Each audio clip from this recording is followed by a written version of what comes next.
ओम शांति।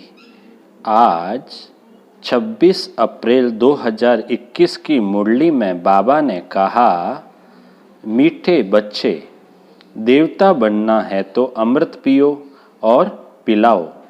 अमृत पीने वाले ही श्रेष्ठाचारी बनते हैं।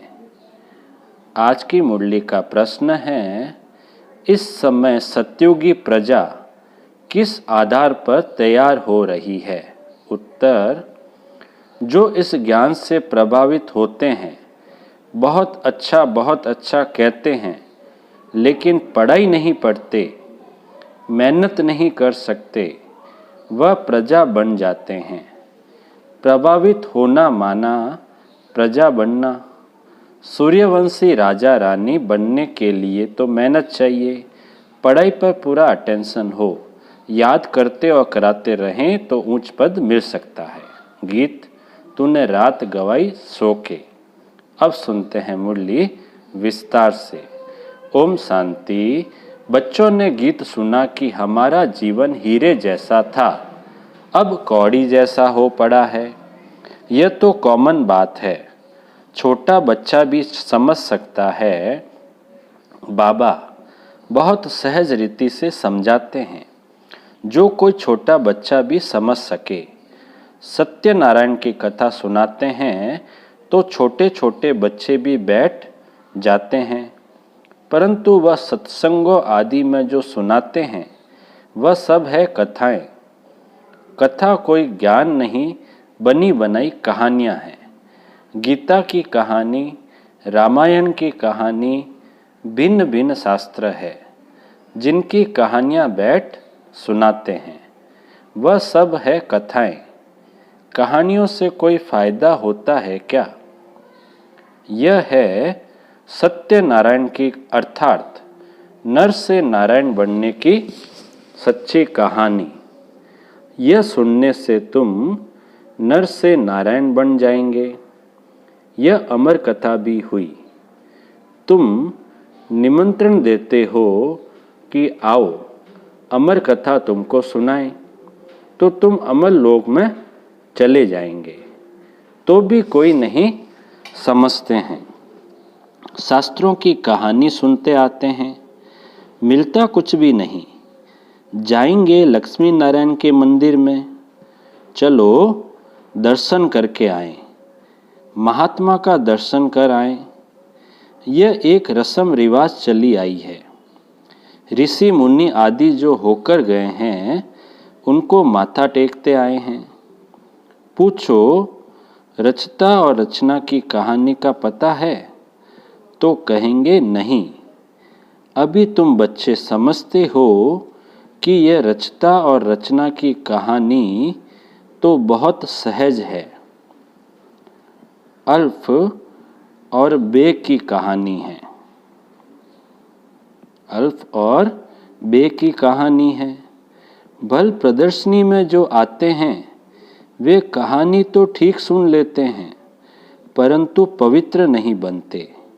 समझते हैं यह विकारों में जाने की रस्म रिवाज भी अनादि है। मंदिर में देवताओं के आगे जाकर गाते हैं, आप संपूर्ण निर्विकारी हो। फिर बाहर आकर कहते हैं, विकार में जाना तो अनादि है।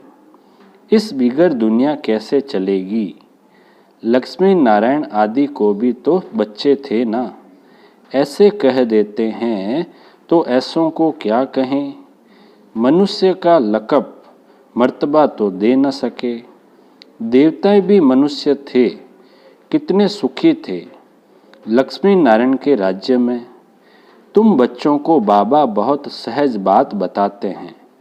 बरोबर यहाँ भारत में ही स्वर्ग था, लक्ष्मी नारायण का राज्य था। चित्र भी है। यह तो सब मानेंगे कि सतयुग में उन्हों का राज्य था। वहाँ कोई दुखी नहीं था, संपूर्ण निर्विकारी थे। उन्हों के मंदिर भी बड़े बड़े बने हुए थे।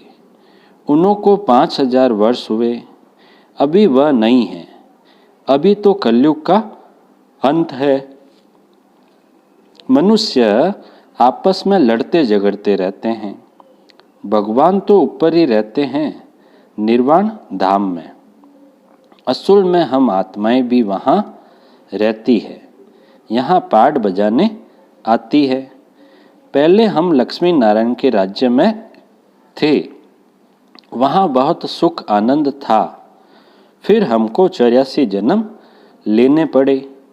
गाया भी जाता है 84 का चक्र। हमने सूर्यवंशी में 1250 वर्ष राज्य किया। वहाँ अथाह सुख था, संपूर्ण निर्विकारी थे, हीरे जवाहरात के महल थे। हमने राज्य किया, फिर 84 जन्मों में आना पड़े। यह वर्ल्ड की हिस्ट्री ज्योग्राफी का चक्र फिरता रहता है। आधा कल्प सुख था, राम राज्य में थे, फिर मनुष्यों की वृद्धि होती गई। सतयुग में 9 लाख थे, सतयुग अंत में वृद्धि होकर 9 लाख से 2 करोड़ हो गए। फिर 12 जन्म त्रेता में बहुत सुख चैन में थे, एक ही धर्म था। फिर क्या हुआ? फिर रावण राज्य शुरू हुआ। राम राज्य और रावण राज्य देखो, बहुत सहज रीति से समझाता हूँ। छोटे छोटे बच्चों को भी ऐसे बताना चाहिए। और क्या हुआ? बड़े बड़े सोने हीरे जवाहरातों के महल अर्थक्वेक के अंदर चले गए। भारतवासियों के विकारी बनने से ही अर्थक्वेक हुई। फिर रावण राज्य शुरू हुआ, पवित्र से अपवित्र हो गए। कहते भी हैं सोने की लंका अंदर चली गई। कुछ तो बचा होगा ना, जिससे फिर मंदिर आदि बनाए होंगे। भक्ति मार्ग शुरू हुआ, मनुष्य विकारी होने लगे। फिर रावण राज्य चला तो आयु भी कम हो गई। हम निर्विकारी योगी से विकारी भोगी बन गए। यथा राजा रानी तथा प्रजा, अब विकारी बन गए। यह कहानी कितनी सहज है। छोटी छोटी बच्चियां भी यह कहानी सुनाए तो बड़े बड़े आदमियों का मुंह नीचा हो जाए। अभी बाप बैठ सुनाते हैं, वही ज्ञान का सागर पतित पावन है। अच्छा, द्वापर में भोगी पतित बन गए, फिर और धर्म भी शुरू होते गए। अमृत का जो नशा था वह खलास हो गया। लड़ाई झगड़े होने लगे। द्वापर से लेकर हम गिरे, पत्थर की मूर्तियां बनाते रहे। हनुमान गणेश की पत्थर बुद्धि होने लगे तो पत्थर की पूजा करने लगे। समझते थे कि भगवान पत्थर ठिक्कर में हैं। ऐसे करते करते भारत की यह हालत हो गई। अब फिर बाप कहते हैं, विष छोड़ अमृत पीकर पवित्र बनो और फिर राजाई लो। विष छोड़ो तो फिर तुम मनुष्य से देवता बन जाएंगे, परंतु विष छोड़ते नहीं हैं। विष के लिए कितना मारते तंग करते हैं। तब तो द्रौपदी ने पुकारा ना, तुम समझते हो कि अमृत पीने बिगर हम देवता कैसे बनेंगे। सतयुग में तो रावण होता ही नहीं। बाप कहते हैं, जब तक श्रेष्ठाचारी नहीं बनेंगे स्वर्ग में नहीं आ सकेंगे। जो श्रेष्ठाचारी थे वह अब भ्रष्टाचारी बने हैं। फिर अब अमृत पीकर श्रेष्ठाचारी बनना है। बाप कहते हैं, मामेकम याद करो। क्या गीता भूल गए हो? गीता रची मैंने, नाम डाल दिया कृष्ण का। इन लक्ष्मी नारायण को ये राजाई किसने दी? जरूर भगवान ने दी होगी। अगले जन्म में भगवान ने राजयोग सिखाया, नाम फिर डाला है कृष्ण का। तो समझाने की प्रैक्टिस करनी चाहिए। बहुत सहज कहानी है। बाबा को कितना समय लगा? आधा घंटे में इतनी सहज बात भी समझ नहीं सकते। इसलिए बाप कहते हैं, सिर्फ एक छोटी कहानी बैठ किसको समझाओ। हाथ में चित्र लो। सतयुग में लक्ष्मी नारायण का राज्य, फिर त्रेता में राम सीता का राज्य, फिर द्वापर में रावण का राज्य हुआ। कितनी सहज कहानी है। बरोबर हम देवता थे, फिर क्षत्रिय वैश्य शूद्र बने। अभी अपने को देवता न समझने के कारण हिंदू कह देते हैं। धर्म श्रेष्ठ कर्म श्रेष्ठ से धर्म भ्रष्ट कर्म भ्रष्ट बन पड़े हैं। ऐसी छोटी छोटी बच्चियां बैठ भाषण करे तो सारी सभा में हियर हियर हो जाए। बाबा सभी सेंटर्स वालों को सुना रहे हैं। अब ये बड़े बड़े नहीं सीखते हैं तो छोटी छोटी कुमारियों को सिखाओ। कुमारियों का नाम भी है। दिल्ली बॉम्बे में बहुत अच्छी अच्छी कुमारियां हैं। दिल्ली बॉम्बे में बहुत अच्छी अच्छी कुमारियां हैं, पढ़ी लिखी है। उनको तो खड़ा हो जाना चाहिए। कितना काम कर सकती हो। अगर कुमारियां खड़ी हो जाए तो नाम वाला हो जाए। साहूकार घर की जो है वह मुश्किल हिम्मत रखती है। साहूकारी का नशा रहता है। साहूकारी का नशा रहता है। दहेज आदि मिलता है तो बस। कुमारियां शादी कर काला मुंह कर लेती और सबके आगे झुकना पड़ता है तो बाप कितना सहज समझाते हैं, परंतु पारस बुद्धि बनने का ख्याल ही नहीं आता। देखो जो नहीं पढ़ते हैं वह भी आजकल MP MLA आदि बन गए हैं। पढ़ाई से तो क्या क्या बन जाते हैं। यह पढ़ाई तो बहुत सहज है, औरों को भी जाकर सिखाना चाहिए। परंतु श्रीमत पर नहीं चलते तो पढ़ते भी नहीं हैं। बहुत अच्छी अच्छी कुमारियां हैं, परंतु अपना ही नशा चढ़ा हुआ है। थोड़ा काम किया तो समझती है हमने बहुत काम किया है। अभी तो बहुत काम करना है। आजकल फैशन में ही कुमारियां रहती है। वहाँ तो नेचुरल श्रृंगार रहता है। यहाँ तो कितना आर्टिफिशियल श्रृंगार करते हैं। सिर्फ बाल बनाने में ही कितने पैसे देते हैं। यह है माया का पांप। फॉल ऑफ माया रावण राज्य, फिर राइज ऑफ राम राज्य। अब राम राज्य स्थापन होता है, परंतु तुम मेहनत तो करो ना। तुम क्या बनेंगे? अगर पढ़ेंगे नहीं तो वहाँ जाकर पाई पैसे की प्रजा बनेंगे। आजकल के बड़े बड़े आदमी वहाँ की सब प्रजा में आ जाएंगे। साहूकार लोग सिर्फ अच्छा अच्छा कह अपने धंधे में लग जाते हैं। बहुत अच्छा प्रभावित होते हैं। फिर क्या? आखिर क्या होगा? वहाँ जाकर प्रजा बनेंगे। प्रभावित माना प्रजा।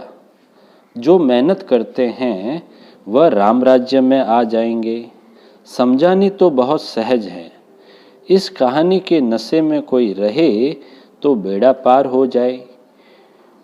हम शांति धाम में जाएंगे, फिर सुख धाम में आएंगे। बस याद करते कराते रहना है, तब ही ऊंच पद पाएंगे। अटेंशन पढ़ाई पर देना है। चित्र हाथ में हो। जैसे बाबा जब लक्ष्मी नारायण की पूजा करते थे तो चित्र जेब में पड़ा रहता था। चित्र छोटे भी हैं, लॉकेट में भी है। उन पर समझाना है। यह है बाबा, उन द्वारा वर्षा मिल रहा है। अब पवित्र बनो, बाप को याद करो। कितनी नॉलेज है इन मेडल्स बैच में। इसमें सारा ज्ञान है। इन पर समझाना बहुत सहज है। सेकंड में बाप से स्वर्ग के जीवन मुक्ति का वर्षा। कोई भी समझाए तो जीवन मुक्ति पद का अधिकारी बन जाए। बाकी पढ़ाई अनुसार ऊंच पद पाएंगे। स्वर्ग में तो आएंगे ना, पिछाड़ी में आएंगे तो सही ना। वृद्धि तो होनी है। देवी देवता धर्म ऊंच है, वह भी तो बनेंगे ना। प्रजा तो लाखों बनेगी। सूर्यवंशी बनने में मेहनत है। सर्विस करने वाले ही अच्छा पद पाएंगे। उनका नाम भी बाला है, कुमार का है, जनक है। अच्छा सेंटर संभाल रही है। कोई खिटपिट नहीं है। कोई खिटपिट नहीं है। बाप कहते हैं see no evil talk no evil, फिर भी ऐसी ऐसी बातें करते रहते हैं। ऐसे ऐसे क्या जाकर बनेंगे, इतनी सहज सर्विस भी नहीं करते हैं। छोटी छोटी बच्चियां भी ये समझा सकती है, सुना सकती है। बंदर सेना भी मशहूर है। सीताएं जो रावण की जेल में फंसी हुई है, उन्हों को छुड़ाना है। कथाएं तो क्या क्या बना दी है। ऐसे ऐसे कोई भाषण करे, बाकी सिर्फ कहते हैं फलाना बहुत प्रभावित हुआ। पूछो तुम क्या बनना चाहते हो? सिर्फ दूसरों को कहेंगे इनका ज्ञान बहुत अच्छा है, खुद समझते कुछ भी नहीं, इससे क्या फायदा। अच्छा बाप दादा बोले, मीठे मीठे सिकिलदे बच्चों प्रति माता पिता बाप दादा का याद प्यार और गुड मॉर्निंग। रूहानी बाप की रूहानी बच्चों को नमस्ते। हम रूहानी बच्चों की रूहानी बाप दादा को याद प्यार, गुड मॉर्निंग और नमस्ते नमस्ते नमस्ते। सदा रहेंगे हंसते हंसते, बन जाएंगे फरिश्ते। वाह बाबा वाह, वाह मेरा भाग्य। धारणा के लिए मुख्य सार में पहला पॉइंट है, पारस बुद्धि बनने के लिए पढ़ाई पर पूरा पूरा ध्यान देना है। श्रीमत पर पढ़ना और पढ़ाना है। हद की साहूकारी का नशा, फैशन आदि छोड़ इस बेहद सेवा में लग जाना है। दूसरा, hear no evil, see no evil. कोई भी व्यर्थ बातें नहीं करनी है, किसी पर प्रभावित नहीं होना है। सबको सत्यनारायण की छोटी सी कहानी सुनानी है। मीठे बाबा का मीठा वरदान है, नॉलेज की लाइट माइट द्वारा अपने लक को जगाने वाले सदा सफलता मूर्त भव। नॉलेज की लाइट माइट द्वारा अपने लक को जगाने वाले सदा सफलता मूर्त भव। विस्तार है, जो बच्चे नॉलेज की लाइट और माइट से आदि मध्य अंत को जानकर पुरुषार्थ करते हैं, उन्हें सफलता अवश्य प्राप्त होती है। सफलता प्राप्त होना भी लक की निशानी है। नॉलेजफुल बनना ही लक को जगाने का साधन है। नॉलेज सिर्फ रचयिता और रचना की नहीं, लेकिन नॉलेजफुल अर्थात हर संकल्प, हर शब्द और हर कर्म में ज्ञान स्वरूप हो, तब सफलता मूर्त बनेंगे। अगर पुरुषार्थ सही होते भी सफलता नहीं दिखाई देती है, तो यही समझना चाहिए कि यह असफलता नहीं, परिपक्वता का साधन है। स्लोगन, न्यारे बनकर कर्मेंद्रियों से कर्म कराओ तो कर्मातीत स्थिति का अनुभव सहज कर सकेंगे। न्यारे बनकर कर्मेंद्रियों से कर्म कराओ तो कर्मातीत स्थिति का अनुभव सहज कर सकेंगे। अच्छा, ओम शांति।